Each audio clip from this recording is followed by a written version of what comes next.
Hey everybody, it's Doug here, and I am at Velocity, one of the biggest bike conferences in the world. This year it is hosted in the city of Ghent in Belgium. It's just been incredible, and randomly I have been walking around and I have seen a lot of people wearing their Clever Hood. All right, Coach Sam Balto, former guest of the podcast, bike bus advocate extraordinaire. You are wearing your Clever Hood anorak here at Velocity. Have people said anything about your jacket? I feel like this is my cape. I've had people from all around the world recognize me with my Clever Hood bike bus jacket. And so it's been amazing to see how, just the joy and excitement of the bike bus has been so infectious, and that these amazing Clever Hood jackets have kind of been the way that people recognize it.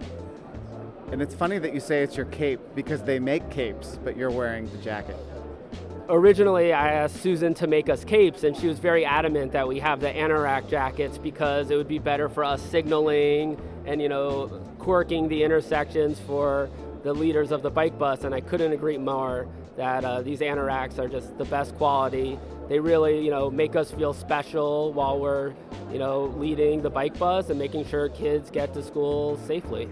And the nice thing is, Susan at Clever Hood, the whole Clever Hood gang, they support the bike bus. It's not just they're giving you these jackets, but when you make a purchase of a bike bus jacket, of a War on Cars jacket, that money goes to the groups, the organizations like yourself that are doing the work out there on the streets.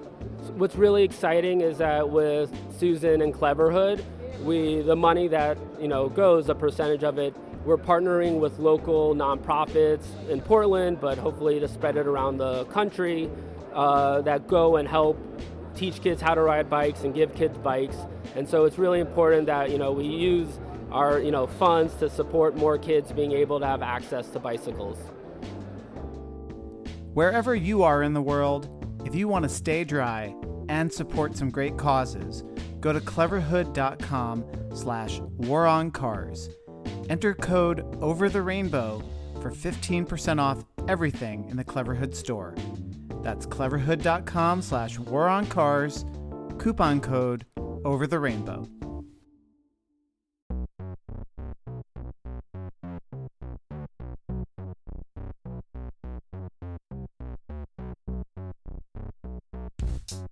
This is the War on Cars. I am Doug Gordon, and I am sitting with my co-hosts Aaron Naprostek and Sarah Goodyear.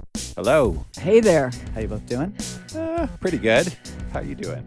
Well, Today is the aftermath day of Governor Kathy Hochul announcing that she is going to annihilate congestion pricing. if we are a little angrier than usual, that might be why. But we have a good reason to actually be happy because we have a great guest with us, and we're going to talk about that in just a minute. But first, We are on Patreon, and you can support us on Patreon if you want. Go to thewaroncars.org, click support us, and sign up today for just $3 a month. You'll get exclusive bonus content, ad-free versions of episodes like this one, and your support helps us keep the podcast going and growing. So a huge thank you to all of you who support us. okay, so because it has the word engineering right in there, the field of traffic engineering is something a lot of people assume is governed by science, by data, by rules that are based on sort of rational studies and analysis. But there's a new book written by a traffic engineer himself, and he argues that this is not the case at all. The book is called Killed by a Traffic Engineer, and it's by Wes Marshall, who's a professor of civil engineering at the University of Colorado, Denver. And Wes says that the idea that the design of our transportation system is governed by science, well, that's a delusion, and that there must be a drastic mindset shift among the very people who are in charge of building our streets so that safety isn't just an afterthought, but it's prioritized. Wes Marshall, welcome to the War on Cars. Thank you. It's good to be here. I feel like I'm maybe welcoming you all to my civil war with traffic engineers a little bit. Yeah, so this is a pretty provocative title, and we know something about provocative titles. How is this landing in the world of traffic engineering? If people can get past the title, I think they will agree with what I'm saying because they don't know any better. Like we think that there's 100 years of science behind everything we do, and that's the different rabbit holes I go down to do it. So most everybody has it's been a very positive, like even people like DOTs are coming up to me telling how much they love it. So far so good, but I'm sure there are people that are calling me bad names somewhere in the internet world that I'm trying to stay away from. I mean, can we pause on the they don't know any better bit that you just said, Wes? Because I think that is the fundamental question is like, how is it that you have this profession that is designing public facilities that are killing 40,000 plus people a year in the United States? And if we were doing bridge engineering, if we were doing aircraft engineering, any other kind of engineering, electrical engineering, Audio engineering. if Josh Wilcox at the Brooklyn Podcasting Studio were killing 40,000 people a year, no, but seriously, how do they not know that this is failing? Like their names are, they have to sign a thing that says this facility is safe, and yet their facility is killing and harming all these people. And I guess that's just a core question that I've had for a long time. Well, I mean, as a young engineer, right? So I get into the workplace, you're handed a handful of these 1,000-page manuals, and you just assume whoever wrote them knows more than you do, right? You assume that it's steeped in 100 years of science, that all that stuff kind of got us to this point, and these manuals are the culmination of all of that. And the scary part is, like, when I was an undergraduate, like in civil engineering, I only took one transportation engineering course, like one total. Like most of my other courses are structural engineering, hydrology, and the mindset of those is always the factor of safety, like so bigger is better. And when you bring that same mindset to transportation and you add humans to the mix, you often get a different answer. So when you get into the workplace, you start saying, oh, you don't know enough to do anything differently than what's in the manuals. So you just follow them and assume that that's where safety is. So along those lines, you kind of start off the book by parsing this difference between structural engineering and traffic engineering. And the example that you give is if you're building a bridge, there's a minimum amount of safety that is engineered into that bridge. And if you want more safety, you put in a bigger beam, you put in more support, you design for the most kind of wear and tear that you think that this bridge is going to see. And then you go beyond that even still. How does that philosophy fail specifically in traffic engineering? So civil engineering is a big umbrella. And within civil engineering, we have structural hydrology, we have geotech, we have, environmental type stuff. And all of those categories, the mentality is a factor of safety mentality. So we figure out how big the beam needs to be, and you often make it 3 times bigger. And anything bigger might cost you more, but it's okay. Like it's still going to be safer. Same with like a culvert. You design the culvert and you can make it bigger and it's fine. Like Mother Nature is not going to be windier because our beam is bigger. It's not going to be rainier because our culvert's a little bit bigger. But that same mentality doesn't function the same way in transportation. So if everybody behaved the exact same way on a narrow street and a wide street, then yes, then maybe people would have a little bit of a factor of safety. If they run off the road, they'll be okay. But the reality is people change their behaviors given the transportation system we put in front of them. So when we make it wider, they drive faster. It changes the mix. And even though the theory might make sense in terms of the other engineering kind of umbrella we're under, the reality is different. Like the empirical results we get are often worse safety. And, we're still reckoning with that difference there. So what you're saying is that the human element, the variable of human behavior, is not part of the equation. There's sort of a presumption that people are going to behave in a standardized way. But even that doesn't make sense because we know that people drive faster when the road is wider and straighter. So is it just that the human variable is left out because it's just too confusing and so it messes up the nice rational engineering calculations? Yeah, it's just much easier. I mean, that's part of it. I mean, there are plenty of researchers doing stuff into human factors and things like that. But at its core, we just assume if everybody follows the rules of the road, they're going to be safe. And if they don't, it's their fault. And what I'm saying is like, well, what we put in front of them entices them in different directions. So like if we build a big road that is overly wide, overly straight, and we just throw a sign that says 30 miles an hour, and then this person crashes and dies on that road going 50, like we blame them. It's their fault. But I'm saying let's take a step back and think about why were they driving that fast. Part of it is the cars we have, but part of it is also the built environment and the street we put in front of them. So, Wes, earlier you were talking about here's traffic engineering. There's 100 years of science that people think backs it up. But that science is sort of all over the place, written by people with various political agendas, various biases, things like that.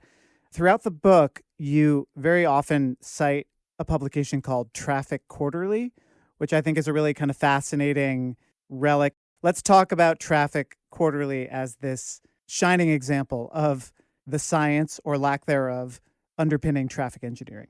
I think taking a step back, when I was first thinking about this book, one way to go is to point out all the things we do wrong and how we could do better.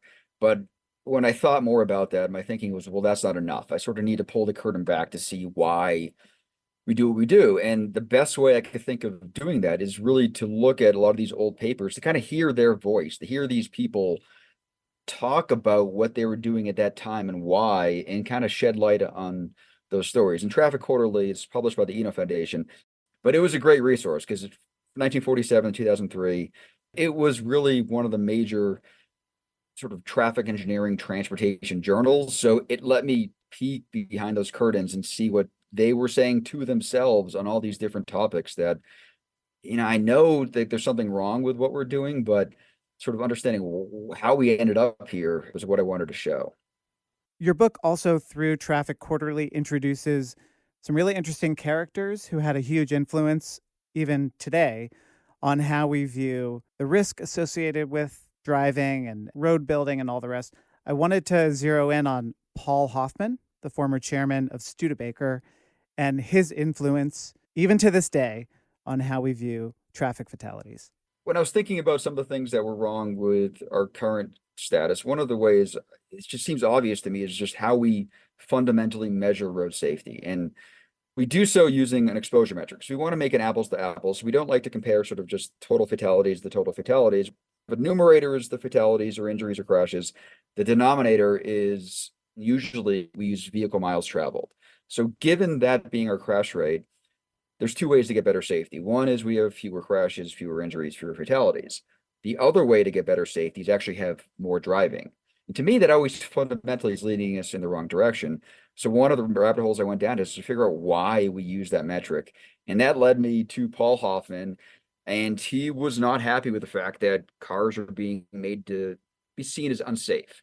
And at the time, they were using other metrics. And because of the depression, if people are buying fewer cars and you have sort of a like number of car based metric and you had sort of more fatalities, that just made road safety seem less safe. And he made the right point that we need to have an exposure metric, but he just picked the one he liked best. He picked the one that would make cars seem safer. He wrote a book about it, 7 Roads to Safety, in like 1937. And then he went around the country just talking up this new metric that he had to a burgeoning new traffic engineering discipline. And we all kind of bought into it. Like 15 years later, it ended up being codified into our National Highway Act, and that is still what we're using to this day. So what could we have done differently? What could be a metric that would be more useful in terms of just actually trying to preserve human life? I always joke, I know it's not a joke, but I mean, dying on the road is not good for your health, right? So we should be treating it like a health metric, and every other health measure we use has a population-based metric. So the way I usually do it is, instead of VMT as the denominator, I use like per 100,000 population or something that actually treats it like every other health impact. And when you look at that number, you get a very different trend through the years, and it's much easier to compare us to another place. And then it also gives us an answer that speaks to where you would rather live, or who would you rather be? Like, would you rather be in a place that is killing fewer people per 100,000 population, or fewer people per more driving? Like, when more driving is leading to better safety, like, we're getting a very counterintuitive answer to what any normal, rational human being would just consider to be better safety. I mean, Wes, I can understand why the guy who runs Studebaker likes that statistic and wants to use it, because obviously he wants to sell Studebakers and is happy to have lots and lots of driving in America. But why does the traffic engineering profession persist in using this deeply flawed metric? Again, like it's their facilities that are basically killing people. So why don't they change this? Because they're so focused on what you just said, their facilities. Like it's a good way to measure the safety of two different facilities. On that basis, we can compare road A to road B and think about safety in terms of those facility type focus. But if you have any sort of human focus, like if you focus on the people using the system, like that's when you get a different answer. And that's where I think we failed, is putting the humans first. And Wes, I think one of the things I liked about the book, and this part of it in particular, there was a lot of focus on of trying to avoid crashes, but that crashes don't really tell the whole story, because you basically say, you can have a town with tons of fender benders that traffic engineers want to eliminate because that seems unsafe. But then you could have a rural road where people are going 85 miles an hour, where it's unlikely that a fender bender is going to occur. But when the crash happens, it's going to be fatal. And traffic engineers are sort of more focused on, or at least historically have been, focused on eliminating the crashes, not the fatalities. Yeah, I mean, that speaks to some industrial, like factory research from like 1920s, that they had this crash pyramid and they just assumed that there's a proportional difference between just fatalities and total crashes, or even just, near misses type thing, right? So like there's some research like in that world that makes sense, but that same research doesn't apply to transportation. Like for instance, I published my dissertation 15 years ago. I was looking at street network. So if you live on a cul-de-sac or if you live in a gridded network, a lot of people, especially like once they have kids, they want to move out to a cul-de-sac because it's safer. And what I found is, yes, it's safer if you never leave your cul-de-sac. And those type of communities, they have fewer fender benders, but they were killing like 3 times more people than the gridded networks that have more fender benders, but far fewer injuries, severe injuries, fatalities. So if we're a discipline focused on the total crashes, you can see how that leads us to the suburban type solution. But if we're actually focused on the human health impact of transportation, then a few more fender benders is okay. And we should be okay with that if we're saving lives. I felt like there was something similar to your book in terms of what it's exposing that reminded me of Donald Shoup's book, The High Cost of Free Parking, where he basically says that parking minimums, he also calls them pseudoscience, that they're just sort of based on what the next town over did and these large manuals that one town copies from another, and that no engineers or architects or designers ever question where any of this came from. So maybe we could talk about some of the other quote unquote pseudoscience in the book. And one of the things that I really thought was great was the way in which you talk about design capacity and the design hourly volume rule. Could you talk about that?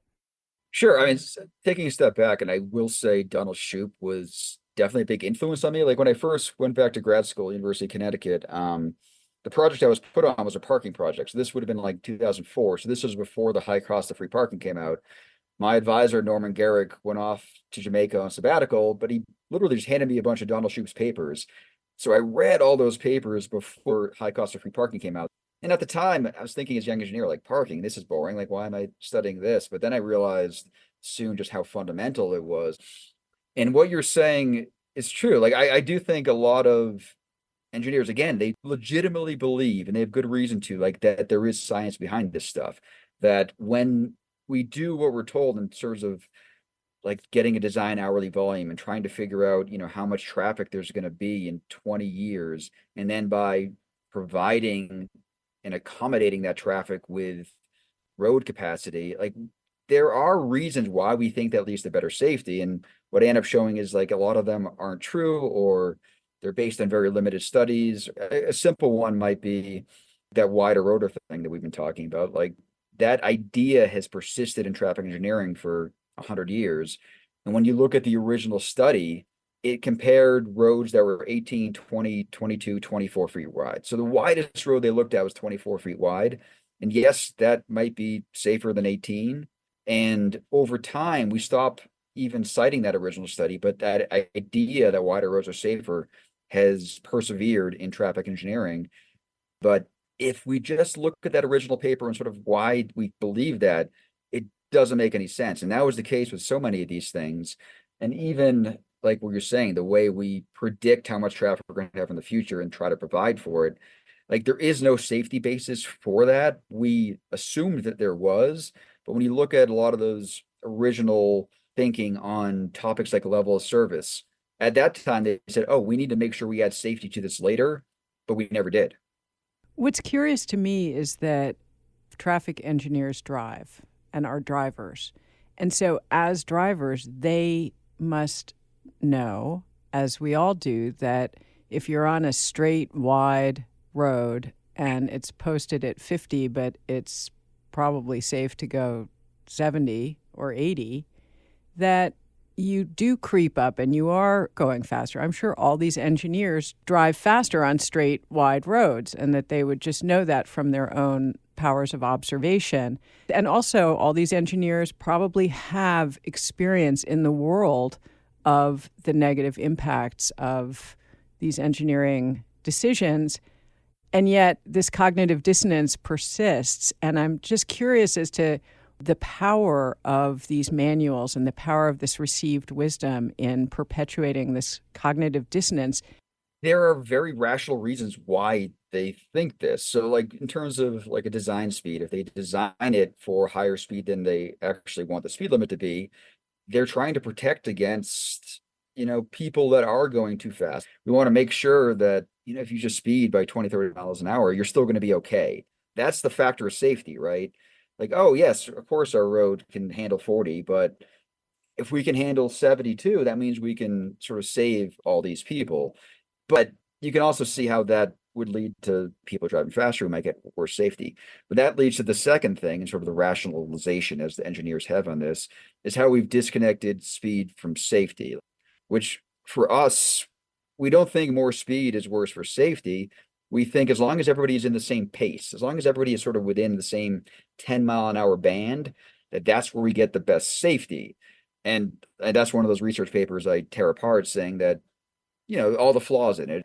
But that mentality has persisted, that is what leads to safety, is that pace, not just the raw speed, right? And it flies against the fundamental physics, but that's why we believe that. And that's what we've been designing based on.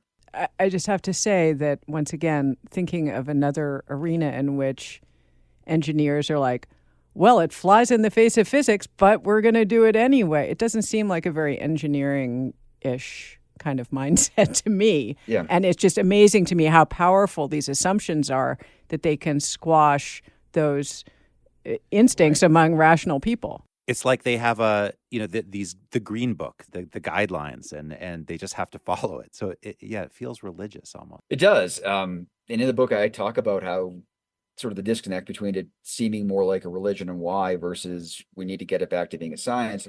You're you're very right that, I think engineers do believe there's science behind it. And that's the problem, is that they think it's based on science. But like for me, it makes sense why we're here, but that's the problem. Like we're so based on these theories instead of now realizing that the empirical results aren't matching what our theories have said, and knowing why, knowing that when you add humans to the mix, you're going to get a counterintuitive answer to this that you would not get with like a beam or something like that. So along those lines, Wes, of things being counterintuitive, like there's a lot we talk about on the podcast and that you mentioned in the book that we don't always expect the regular person, the lay person, to use other religious language, to understand, like widening a road, that'll cure traffic congestion, but we all know that's not true. It just leads to more traffic. You have a really great example of one of those counterintuitive studies in the book. It's edgeline experiments. Could you explain that? Because I thought this was a really good example of that sort of, your brain wants to think it's going to work one way, but the actual reality works a completely different way. So I think it was Ohio and Kansas where they were doing these edgeline studies back in the 1950s. So an edgeline is sort of the white line on the side of the road. You might have it like on a rural 2-lane highway through places like Ohio and Kansas. And, there was a push to add these edge lines everywhere on all those type of roads in those states. But they did what good scientists should do. They tested it. But the theory was, well, if we can see the edge lines, we should be safer, right? That makes perfect sense. But the results weren't that. They were getting results showing more crashes and They were showing, more people running off the road. And when you take a step back and think about maybe why that might be the case, people might feel more comfortable like driving in, let's say, fog, because they can see the lines. And you sort of see the same thing with some of the retroreflectivity studies of today. Like all the states want to add retroreflectivity, and it's a big issue here, like in the mountains of Colorado. But at the same time, you can understand how if you really can't see the road at all on a snowy night or foggy night, you might not even drive. But because you can see them a little bit with the retroreflectivity, you might get out there and do it. So back to 1950s, Ohio, Kansas, they did this. They found that they were getting worse safety results, but it didn't make sense in terms of their theories, so they ignored them and they went ahead and they edge-lined the whole state. It reminds me a lot of the traffic engineering school of thought of Hans Monderman and Ben Hamilton Bailey. Hans was a Dutch traffic engineer. Ben was British. Really interesting guys who did these experiments in, I guess, what was sometimes called naked streets, where, these kinds of lines and basically signs and signals and road designs were mostly taken away, and it made roads safer. And I'm curious what you think of that school of thought of traffic engineering, and if you think there's any chance that we could get things like that to happen in the United States. Yeah, so I met both of them too before they both passed away. And I will say, I think the term people use these days is like shared spaces or shared streets, because if you type naked streets in Google, you get something. It's not a good look. You're not going to find Hans Monderman, let's say. So Hans did this in his hometown. Like on the way into that town, there was a sign that basically said, paraphrasing here, like, this is the last sign you're going to see. Once you get here, there's no more signs. You're going to have to figure out stuff for yourself. So they take away the signs. They take away even vertical separation, so no more curbs. So they kind of just make it a free-for-all. And I've done some research on this sort of stuff. We did a study in India showing at the point when pedestrians start to outnumber the cars is when that starts to work. And it's really interesting, where when you have more cars than pedestrians, the cars are never yielding the right of way to pedestrians. But once you sort of flipped, that's when you started getting the cars yielding to the pedestrian. I do think it's possible, but we really have to shift more towards an empirical look at transportation. Like even when you think about some of the multi-way boulevards, like those intersections, you have like the throughways, you have the access ways. So the intersections have a ton of conflicts. And like if traffic engineers are focused on conflicts or total crashes, they might seem unsafe. But because those places are so almost confusing and difficult, like people behave very differently there, and they drive slower, and then you end up with better safety. And it's the same thing with the shared spaces. Because there's no traffic light telling you what to do, you have to look around, you have to make eye contact with people, or you have to just try to figure out what everyone is doing, so you end up driving a lot slower. So that is sort of the extreme example of adding humans to the mix and getting a counterintuitive answer, because it seems almost un-American to design a road like this with nothing telling the drivers what to do. But oftentimes, again and again, the safety ends up being better.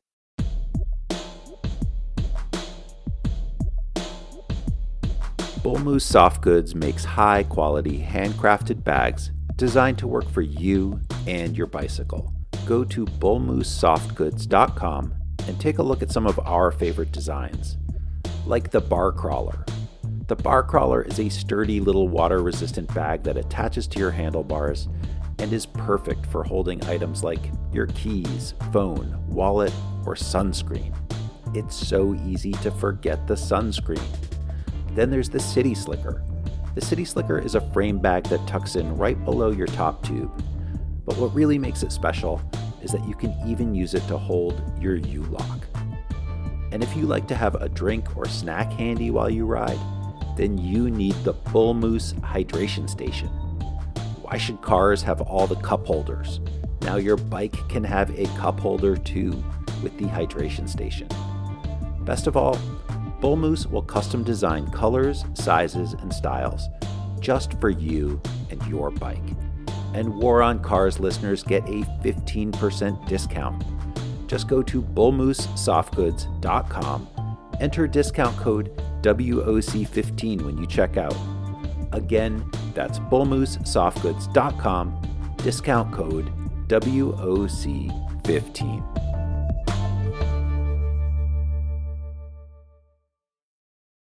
I mean, we're talking a lot about safety, but it feels like there's this fundamental conflict between safety and capacity, which is what traffic engineers are usually focused on. How many cars can we get through an intersection or down a road in a fixed amount of time per light cycle? So, as much as there could and should be empirical research that we really can go back and check, like any scientific study, if the people designing that study are more interested in moving as many cars as possible and not saving as many lives as possible, that's sort of where we're stuck. Well, everything we design, we have to do what's called the traffic impact analysis. Like whenever you even put a new store in, you have to do this to sort of see how much traffic you're adding to the system, to see if there's any significant impact, to see if we have to mitigate that impact. And we do all this, and it's so focused on capacity, and we just assume that safety is already built into this. But I joke in the book that it's at best safety third, that, we all say that safety is our first priority, but it's really not true. Capacity is our first priority. And we're all heading in that direction, assuming safety is coming along for the ride, but there is no connection. We never added safety to any of this. So instead of a traffic impact analysis, towards the end of the book, I'm saying, well, maybe we should have like a road safety impact analysis. We could say, well, if we design it this way versus this way, what would the actual safety differences be? But the problem is nobody asked for that. So most universities don't teach that.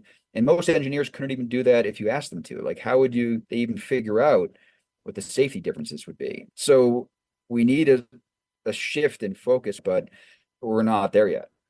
I do wonder about you describing traffic engineers getting together to think about level of service and so forth, and then the public health analogy. I mean, one of the differences between traffic engineers and people in public health is that people in public health, at some point in their training and their careers, they deal with the public. They deal with people who, have had health outcomes related to the public health issues. Like my sister-in-law works at an organ bank, and she can tell you all sorts of things about who comes in ready to donate their organs after using our transportation system. She has a quite scientific opinion about it that says, she's teaching her children and everyone in her family, don't ever stop your car by the side of a highway ever for any reason if it is at all possible not to, because we see a lot of those people come in as organ donors. But traffic engineers don't have to face that. Is there some way that fostering this idea that transportation systems have public health outcomes, that traffic engineers might at some point need to be trained in what those health outcomes look like on people's bodies? Yeah, I think it helps. I mean, in some of my teaching, I try to put students in different positions. We have done some things where we blindfold them and we try to walk across the street and see what that feels like in a place that doesn't have the audible signal. Like I grew up in Watertown, Massachusetts, where the Perkins School for the Blind was, and every intersection there has that. So I thought that was the case everywhere, but that turns out not to be true. In terms of interacting with the public, I think engineers, it's very limited. Like we think of the public participation process as just the box we need to check. Like we've already decided what we're going to do. Now we're going to go and tell everyone in this meeting what's going to happen. And like, we're not there for their input, even though that's sort of what we think it is. And we figure that whoever comes to these meetings anyways is the squeaky wheel, that we don't even need to listen to them. Like I said, I mean, that's where, a lot of the work Aaron did with Streets Blog, getting, 100 plus people to come to a public meeting that, a few years before would probably have 5 people there, right? And they're all clapping each other on the backs, congratulating each other on this new road widening. Like that had to shift, and for traffic engineers to realize that we can't just push things through. But in most places that hasn't happened yet. We're still doing that. So our interaction with the public isn't kind of what it needs to be. At the same time, there's no feedback loop. Like even walking around a city like Denver, you see a lot of very old sidewalks, like built in the 1950s. And the reason you know that is because, somebody stamped it right there. It says whatever the name of the contractor was, 1957. But nobody knows that this big street behind me, who was the engineer that stamped that. So maybe if we kind of put our names on stuff and there was a website that gave us the data. So how many streets did the road I designed killed versus that person? Like, and you can compare the outcomes of different traffic engineers. It seems kind of like a silly idea, but it would totally change everyone's thinking on our built environment. Wes, there's this other piece of the puzzle that I feel like often gets lost in these conversations where we're blaming the design and engineering of roads for safety problems, and that is that there are cars on the road, cars and trucks, and they are also designed and engineered in a way that is increasingly unsafe. Our personal mobility products are getting bigger and more distracting and more powerful. They've gotten very safe actually for the people inside of the cars generally, but are quite unsafe and growing worse for the people outside of the cars and trucks.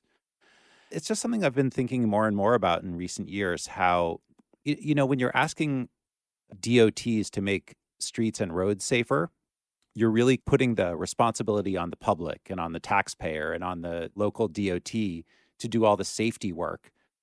And yet the automakers just continue to put more and more dangerous products on our streets that we're supposed to sort of then defend against.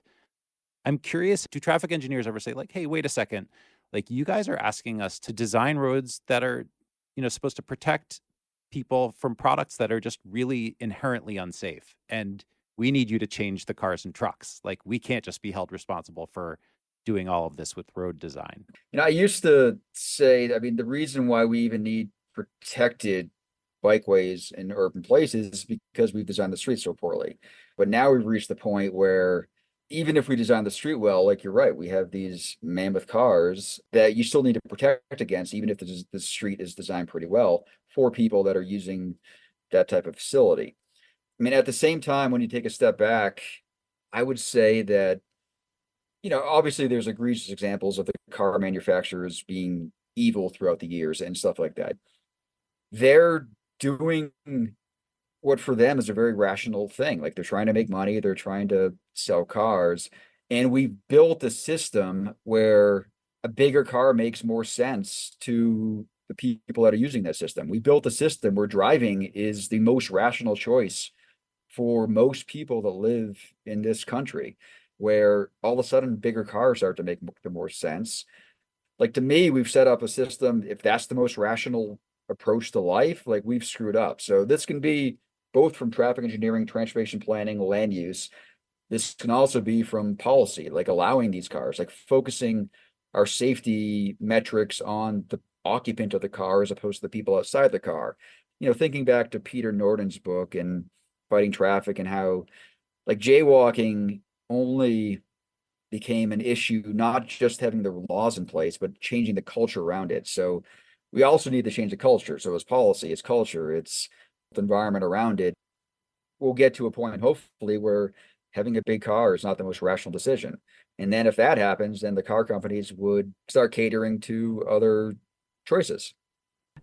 This use of the word rational, which we've used many times today already, this strikes me as part of the problem is that we say these decisions are rational, and yet on some levels they're not rational. People will complain about gas prices and then they buy a car that takes more fuel to run, and they complain about parking and not having enough space for parking in their city, and then they all go out and buy cars that are 3 or 4 feet longer than they used to be. And geometry hates cars. Geometry is a very rational discipline, and we say how rational we're being, and yet a lot of the time this supposedly rational action to me is actively disregarding evidentiary inputs. Well, certainly building a school with bulletproof glass windows is a rational choice in a lot of America. But like, if you take a step back, the fact that you have to do that is a completely irrational and quite ridiculous situation. So it's like rational choices to irrational situations. Right. It's like the rational choices are sort of like the frosting on the cake of irrationality. Yes. Yeah. Oh yeah. And then I just think a lot of that rationality is focused on that individual person, like what's rational for me as opposed to what's rational for the greater good. And those are very different, right? So Wes, along the lines of car design, you talk a little bit in the book about how a lot of the technology that is being built into cars to make them safer is challenging traffic engineering and a lot of the behaviors that we're talking about. So that, for example, you have an alert that if you drift over into the next lane and you're about to change lanes and there's something coming up on your right and you don't see it, a light goes off, an alarm goes off. But you have situations now where some drivers are using that in lieu of actually looking in the mirror or looking over their shoulder. How has this technology helped and hurt your profession? Well, I think my profession feels like technology can be a panacea for these problems. Like we feel like we don't actually have to do anything because technology will fix it, right? So, and all those sort of things, it makes perfect sense that if we add that technology to what we already do, I mean, just like we talked about before, people behave the same way in a narrow road and a wide road, then you can imagine the wide road actually being safer, but that doesn't happen. Same thing with technology. If, I look over my shoulder and then I get a camera and then I start doing both, you can imagine this being safer. I'm sort of adding more information, that sort of thing. But if we start behaving differently, we start relying on just the camera instead of looking over our shoulder. I tell the story of my neighbor and I. This was a dozen years ago. We were driving to the mountains to go snowboarding, and he had just gotten like a new BMW, I think, at the time, and he was just changing lanes willy-nilly. I'm like, what are you doing, man? Like, you should look. He's like, oh no, my car will tell me if there's someone there. In a perfect world, maybe, sure, but at the same time, like, the cars get dusty. Like maybe that doesn't work all the time. And you see the same thing now with technology that helps your car stop for a pedestrian in front of you, right? We know, looking at the research, that at night it's like a 50-50 shot that's going to work. And it's even worse if the pedestrian has dark skin. So we have, what's become sort of a racist technology. And then if it doesn't work like we hope, it could lead to worse safety. So that's sort of the bigger picture problem is like, it's not even an automatic win for any of these technologies. We could actually get worse outcomes. So, Wes, I found the book really great. I'm sure there's a lot of stuff that is news even to people within your profession. Was there anything that surprised you while doing the research that led to the writing of this book? Oh, there was so much that surprised me. And that was what made the whole process so much fun. I mean, I literally had like 1,000 pages of notes that I had taken on all these like old papers and old books. I think taking a step back and thinking about my initial thoughts, like, let's point out what we do wrong. Like, oh man, we were so dumb to do it this way. And at the time, you look back and they acknowledged the problems with it. They weren't dumb at all. They were saying, oh, here's what we know so far. You need to make sure you do X, Y, and Z in the future. And then, 10 or 20 years pass and people are still studying the study, but they forget the details and we just had moved on. So sometimes we weren't nearly as dumb as I thought we were. There was a lot of interesting bottoms of rabbit holes, as I think I found down there. You did your PhD with, as you mentioned earlier, Norman Garrick at University of Connecticut. And he's such a great guy. Yes, he is. He's really he was just so early to these ideas of, progressive transportation engineering, whatever you want to call this. And, now you're at the University of Colorado, Denver. You have your own students. Do you at all see yourself in a kind of like lineage? I feel like Norman is such a guru, and now you're like a Norman student and you can produce new students. Do you feel like there's some sort of responsibility there to kind of just keep producing new good traffic engineers? Oh yeah. The funny thing is, like, not long before I got to UConn, Norman was a pavement engineer. Like that was his PhD. Like he studied how much asphalt we need, how much gravel we need, like all that sort of stuff. And he hated it. Like he was ready to quit his tenured position. And then he took a sabbatical in England and it totally revamped his mindset for transportation. And he came back and he started getting involved and trying to figure out like with like new urbanism and things like that. And like it just totally changed his career. And I show up soon thereafter. And like now I have students that are faculty places, like, and those students have students that are getting their PhD. And when they see Norman at a conference and they call him their great grand advisor, he hates it. Like he hates being called the grand advisor. But in the book, actually in the acknowledgments, I say something to the effect like, we are building something great. And I'm so thankful that I ended up at UConn and found him. And a lot of it was sort of luck of the draw that happened, but it could not have been a better person or place for me to end up where I am. This has been a tough day, as we mentioned earlier. And so I'm just kind of trying to look for some hope here. There you are. You're a traffic engineer. You're training other people to do this work. This is not a secret, what you're talking about in this book. So Is there a generational shift happening, or is there the potential for a generational shift in your profession being able to perhaps be a little less murderous in the future? 100%. And I'm seeing that more and more. Like, I've been teaching here for 15 years, and we just had like a little book launch event, and I just saw so many of my old former students out there in now positions of power that are also the ones hiring more people. Like, so there is a shift, but again, they're still using the same manuals, but those fundamental manuals are the problem. And over the years, I have like 70, 75 peer-reviewed published papers, but it feels like I'm always chipping away at the tip of the iceberg.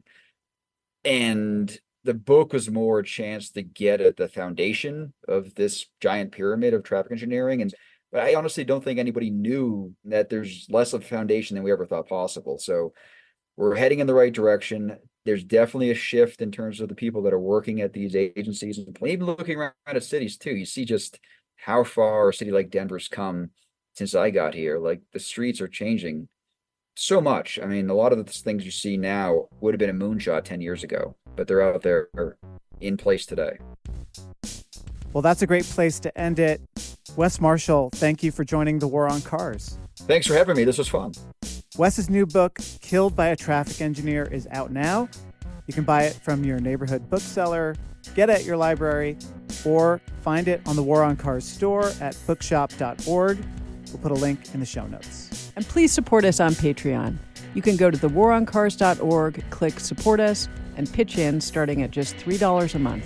We'll send you stickers, and you'll get discounts on merchandise and access to dozens of bonus episodes. I want to thank our top Patreon supporters, Charlie G. of Human Powered Law in Portland, Oregon, Virginia Baker, Mark Hedlund, and the Parking Reform Network. We also want to thank our sponsors, Bull Moose Soft Goods, for 15% off on handcrafted water-resistant bicycle gear bags. Go to bullmoosesoftgoods.com. Enter code WOC15 for 15% off. And Cleverhood, hands down the best rain gear for biking and walking. So go to cleverhood.com/waroncars and enter coupon code OverTheRainbow for 15% off. This episode was recorded by Josh Wilcox at the Brooklyn Podcasting Studio. It was edited by Yesenia Moreno. Our theme music is by Nathaniel Goodyear. Our transcriptions are done by Russell Gregg.